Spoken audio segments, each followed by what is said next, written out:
Hello friends, कैसे हैं? उम्मीद करते हैं आप अच्छे हैं।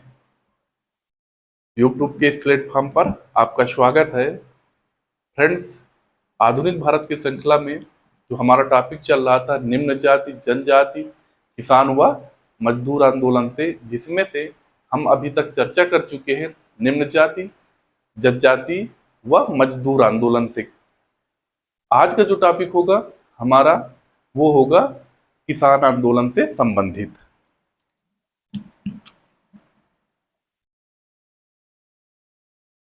किसान आंदोलन, ये पूरा चैप्टर ही इम्पॉर्टेंट था फ्रेंड्स, तो इसे ध्यान से देखिएगा। इसको भी देखिए। औपनिवेशिक काल में सबसे ज्यादा शोषण होता है किसानों का, चाहे अंग्रेजों की भू राजस्व नीति थी, जमींदारों का शोषण था, ये समस्त में, इन सभी में सबसे ज्यादा किसान ही शोषित हुआ। अब आगे बात करते हैं। जो 18वीं शताब्दी 19वीं शताब्दी में किसानों के अलग अलग रूप थे। जैसे 18वीं शताब्दी में किसानों का कोई एक संगठन नहीं था, उनकी कोई निश्चित रूपरेखा नहीं थी और भविष्य की कोई योजना नहीं थी। तो जितने भी 18वीं शताब्दी की किसान आंदोलन देखेंगे वो सारे क्या होते, फ्लॉप होते गए, उनमें किसी विशेष प्रकार के परिणाम की प्राप्ति नहीं हुई। लेकिन 19वीं शताब्दी में जो किसान आंदोलन हुए हैं उनमें आपका एक निश्चित रूपरेखा देखने को मिलती है, भविष्य की योजना देखने को मिलती है और एक नेतृत्वकर्ता देखने को मिलता है। इसीलिए 19वीं शताब्दी के जितने भी किसान आंदोलन रहे हैं वो आपके भले देर ही सही, लेकिन बाद में सरकार को झुकना पड़ा और किसानों की बात माननी पड़ी थी। तो उसी के क्रम में हम बात करेंगे नील आंदोलन की। नील आंदोलन, देखिए, ये आपका 1859 और 60 में हुआ था। स्थान था बंगाल के नादिया जिला।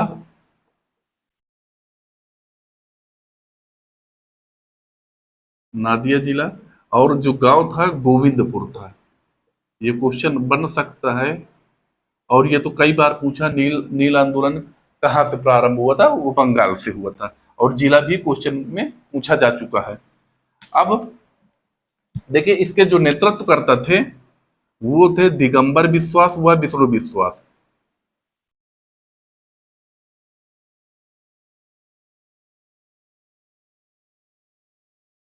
विष्णु विश्वास, इन दोनों के नेतृत्व में नील आंदोलन हुआ।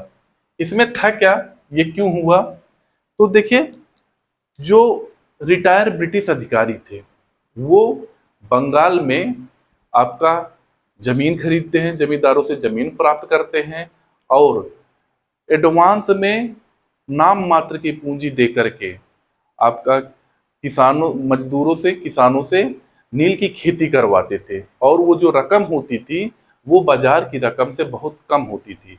इस प्रथा को ददनी प्रथा के नाम से जाना गया।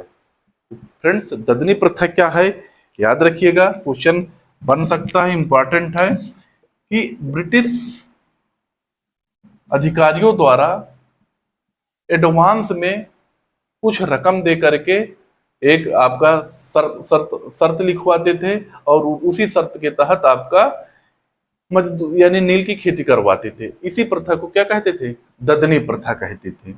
ये आपके बंगाल में चली थी। अब देखिए, इसी प्रथा को रोकने के लिए दिगंबर विश्वास व विष्णु विश्वास ने के नेतृत्व में आपके गोविंदपुर गांव के गोविंदपुर से आपका नील आंदोलन की शुरुआत होती है, जिसमें से सरकार को अंत में झुकना पड़ता है और सी टोनकर के नेतृत्व में नील आयोग के गठन करते हैं। 31 मार्च 1860 में सी टोनकर के नेतृत्व में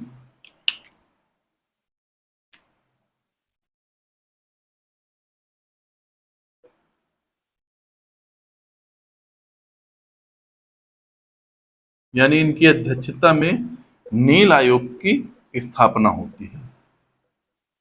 नील आयोग की स्थापना होती है। क्या दीन दीनबंधु मित्र की आपके जो पुस्तक है नील दर्पण नामक में सचित्र वर्णन मिलता है। और आपका हिंदू पैट्रियाटिक के संपादक हरिश्चंद्र मुखर्जी इस विद्रोह के समर्थन में थे। ये क्वेश्चन याद रखिएगा कि नील दर्पण पुस्तक किसकी है, दीनबंधु मित्र की है। ये इसमें किस विद्रोह का वर्णन मिला है, तो नील विद्रोह का वर्णन मिलता है।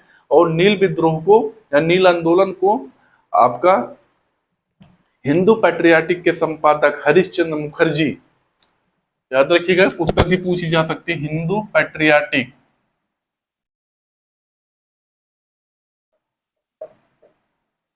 के संपादक हरिश्चंद्र मुखर्जी,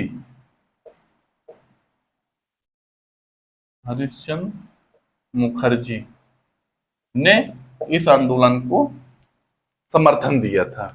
तो एक बार फिर से देख लेते हैं, नील आंदोलन क्या था आपका, जबरन सीधा सा यदि पढ़ेंगे तो जबरन नील की खेती करवाने से संबंधित था।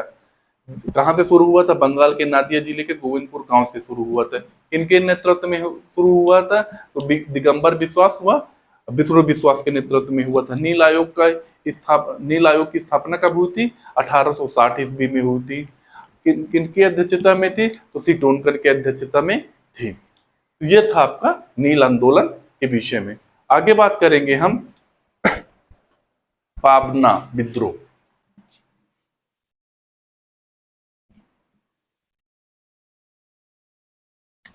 तो बात करते हैं अब पाबना किसान विद्रोह।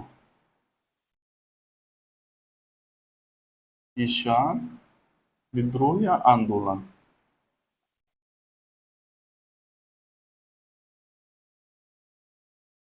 आपका 1873 से लेकर के 1876 के मध्य हुआ था।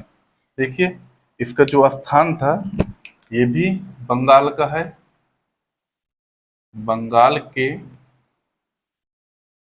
पाबना जिले के यूसुफ शाही परगना से, पाबना जिला के यूसुफ शाही परगना से इसकी क्या होती है, शुरुआत होती है। देखिए इस विद्रोह का पहला कारण था आपका कि जमींदारों द्वारा आपका जो निर्धारित कर से अधिक कर लेना, निर्धारित कर से, जो सरकार द्वारा निर्धारित कर था, निर्धारित कर से अधिक कर लेना, अधिक कर लेना।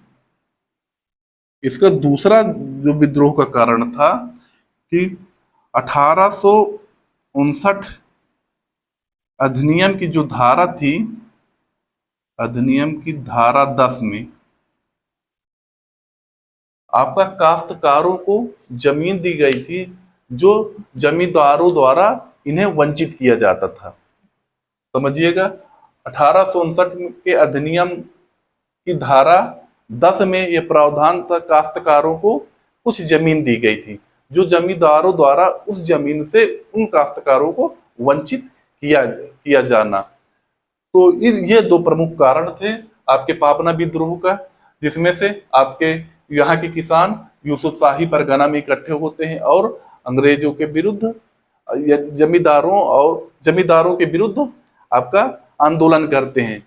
इस याद रखिएगा इस विद्रोह में आपके अंग्रेजों का भी समर्थन था। क्यों, क्योंकि यह विद्रोह अंग्रेजों के विरोध में नहीं था, यानी ब्रिटिश सरकार के विरोध में नहीं था, वहां के जमींदार व महाजनों के विरोध में था। दूसरा बात करेंगे इस विद्रोह को आपके सुरेंद्रनाथ बनर्जी, बंकिम चंद्र चट्टोपाध्याय आदि लोगों ने इसका समर्थन किया था।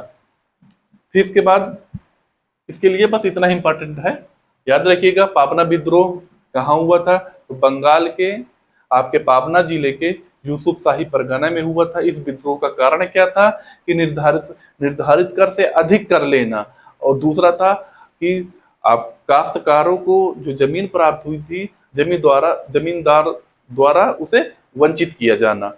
अब आगे हम बात करते हैं आपके दक्कन का विद्रोह।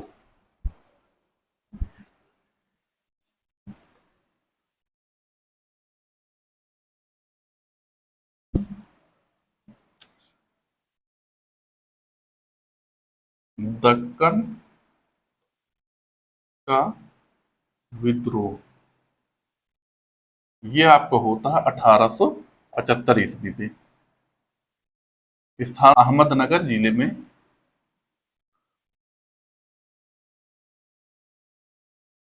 नगर जिले में ये आपके विद्रोह शुरू होता है। देखिए इस विद्रोह का कारण क्या था, इन जिलों के आसपास के जो किसान थे वो बहुत ज्यादा कर्ज में थे। तो जो बाहर से आकर व्यापारी क्या इन्हें कर पैसा दिया, और पैसे जैसे ही पैसे दिए तो क्या किया, जाहिर सी बात है कि जब आपको जरूरत पैसे की तो आपको जिस ब्याज दर पर, यानी उच्च ब्याज दर पर इन्होंने पैसा दिया, तो ये उसी ब्याज पर फंसते चले गए और अंत में इन्होंने क्या किया, विद्रोह किया। होता क्या है कि सरकार आप मानती है और 1879 ईस्वी में दक्कन कृषक राहत अधिनियम लाती है, जिसमें से आपका ये कर्ज जो होते माफ किए जाते हैं। तो 1879 ईस्वी में दक्कन कृषक राहत अधिनियम आता है, जिसके तहत कृषकों को राहत मिलती है।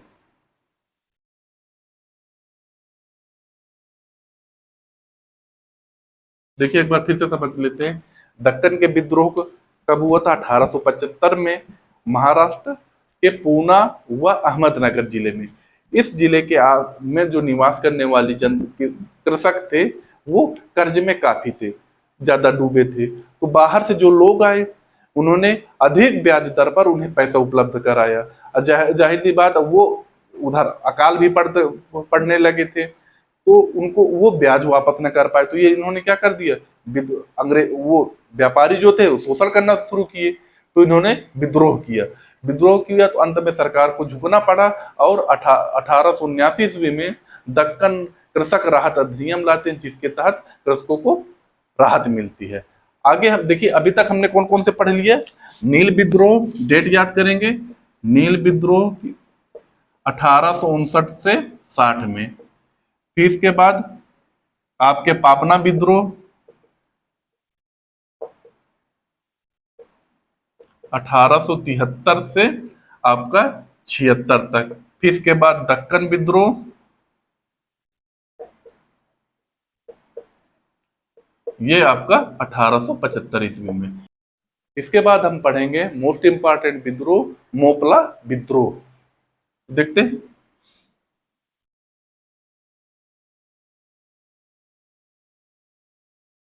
तो बात करें कि फ्रेंड्स मोपला विद्रोह की, मोपला विद्रोह की होता है आपका 1836 ईस्वी में। कहां पर होता है, स्थान की बात कर लेंगे तो केरल में, मालाबार तट पर।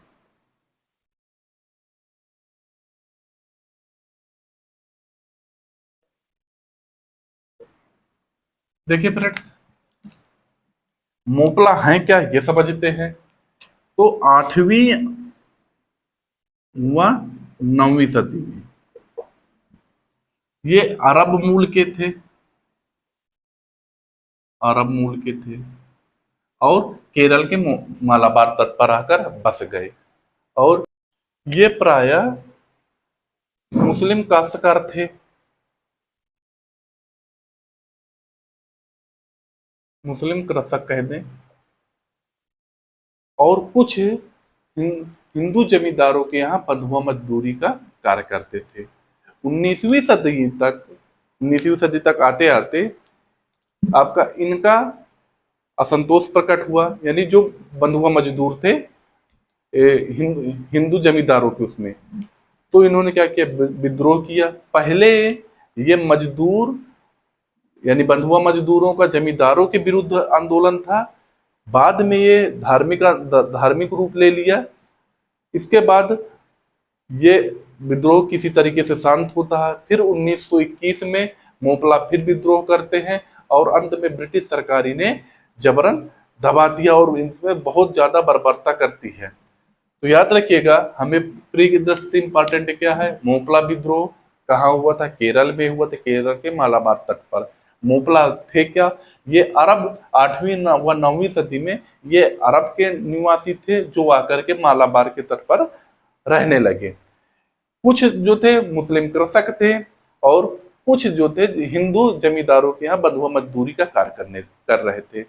19वीं सदी में जो बंधुआ मजदूर थे इनका शोषण होने लगा। तो पहले पहले जो 1836 में जो विद्रोह हुआ वह शोषक वर्ग व जमींदारों के मध्य हुआ।